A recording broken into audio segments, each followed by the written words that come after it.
La vie est faite des hauts et des bas. L'acteur Jet Li nous a quitté. Triste nouvelle. L'acteur chinois de 55 ans est tout simplement méconnaissable.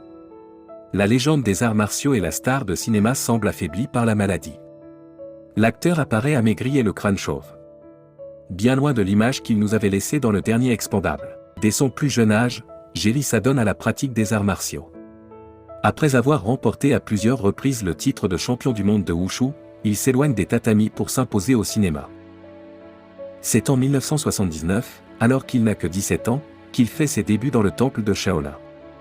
Il devient alors une véritable star du film d'action en Asie, tenant notamment la vedette d'Il était une fois en Chine, réalisé par Tsui Hark. Après avoir évolué dans 3 suites de cette saga culte, dont 2 à nouveau réalisées par Tsui Hark, Jet Li s'impose en 1994 dans Fist of Legend, la nouvelle Fureur de vaincre, remake de Fureur de vaincre signé Gordon Chan, dans lequel il marche sur les traces de son modèle Bruce Lee. Après avoir tourné dans 25 films à Hong Kong et en Chine, Jet Li effectue ses débuts à Hollywood en 2000 dans L'Arme Fatale 4. Depuis lors, il est très demandé aux États-Unis, on le voit ainsi exercer ses talents dans Roméo doit mourir, The One, ou encore En sursis.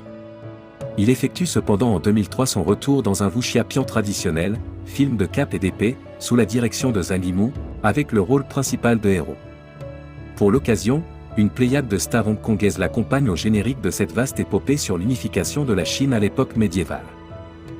Poursuivant sa carrière internationale, il retrouve en 2004 Luc Besson, le patron avec lequel il avait déjà collaboré sur Le baiser mortel du dragon, pour Danny the Dog, soit l'éveil à la vie d'un homme dressé pour tuer. Enfin, en 2006, il tourne Le maître d'armes sous la direction de Ronnie Yu, l'occasion de travailler une nouvelle fois avec le célèbre chorégraphe Yuan Wuping.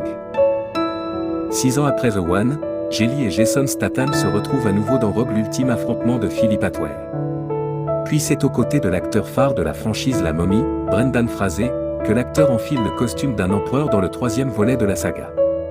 Jet Li est très demandé par le cinéma américain, on le retrouve alors dans Le Royaume interdit, où il partage pour la première fois l'affiche avec un maître incontestable des arts martiaux, Jackie Chan. En 2009, il renoue avec le cinéma chinois et se joint à Andilo et Takeshi Kaneshiro, que l'on avait pu voir dans Le secret des poignards volants, dans Les Seigneurs de la guerre de Peter Chan Nam. Ce trio formé par un militaire, un homme d'honneur et un idéaliste, combattront pour obtenir le pouvoir. L'année suivante puis en 2012, l'acteur est à l'affiche des Explosifs Expandables.